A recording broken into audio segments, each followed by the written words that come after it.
Clammy night, clammy, must be about 5:30 or something like that. Sleep. Guess my body's still in work mode.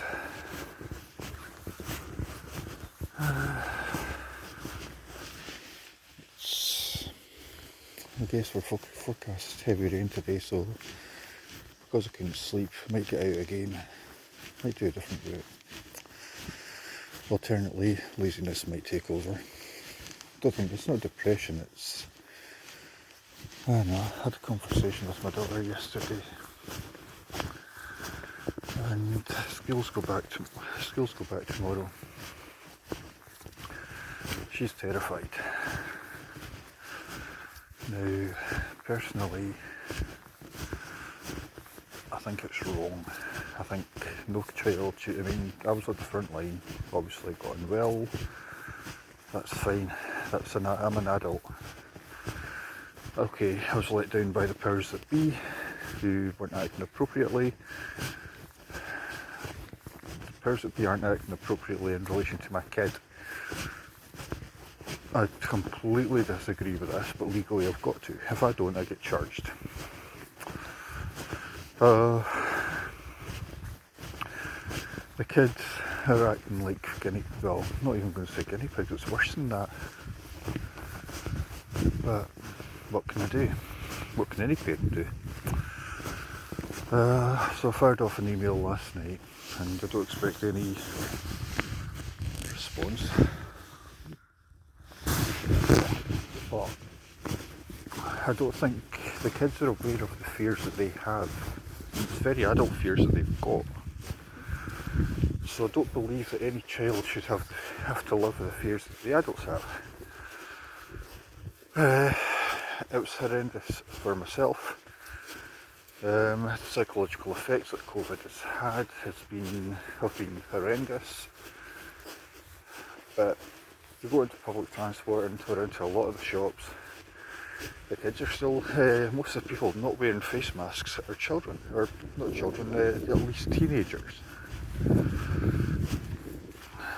So I've got a lot of issues with this, because with kids there becomes an element of bravado. Over the weekend there was 14 new cases in this area, not necessarily this area, not this town, but this area.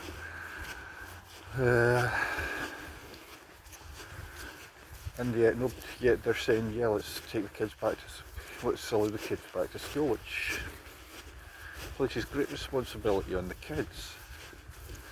And if they're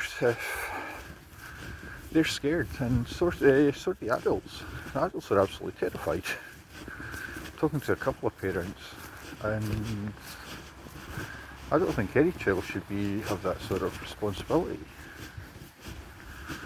No child should have to live with the fears that the adults have.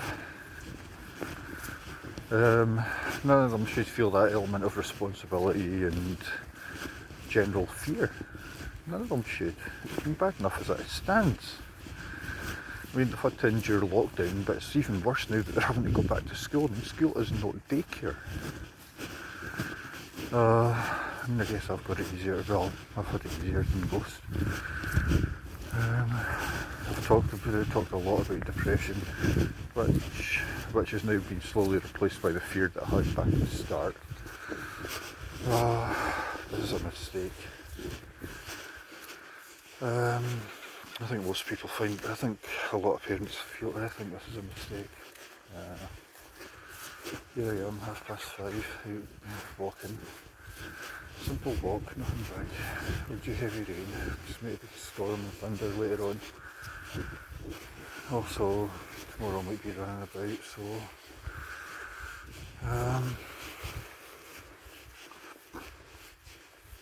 then that'll probably be out here at 5:30 tomorrow. You can see it's like this. It's grey, but actually it's the best time of day. I'm not sure I'll be saying that in September, another month, when it gets too freezing. Anyone who's seen these videos from last September, I was pushing it every day. which was great. It was wonderful. It was an amazing experience. It was an amazing thing to do it last year. Froze my feet, but it was great. It was just so good to do. And this is the best time of day to go walking because it might only be a quarter of a mile. It'll only be about 7 or 8 minute walk. But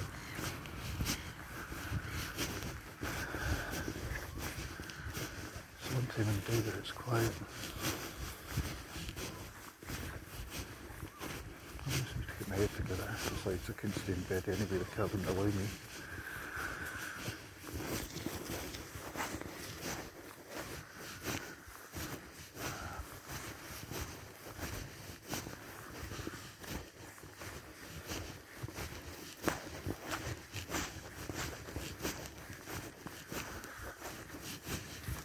Anyone who's had a cat, I guess, can understand the fact that anyone who's got a pet knows the minute they start breathing differently. It's time to get up, it's time for food.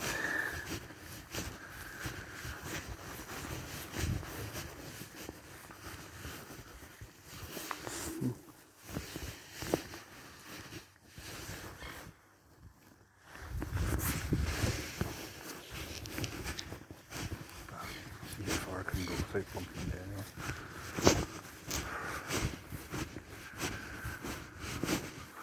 Definitely very clammy.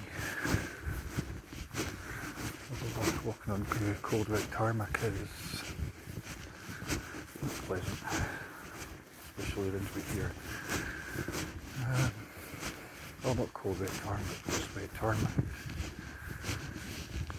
Please have it for the feet. It's just uncomfortable.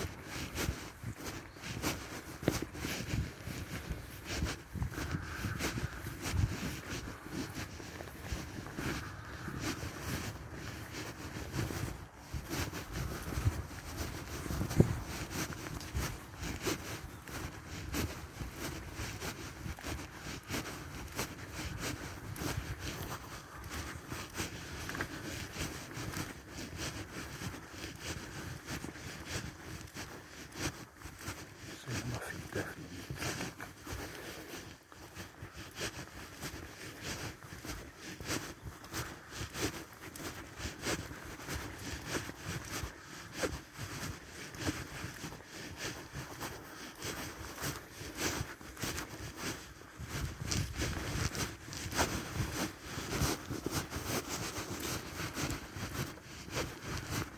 Back here.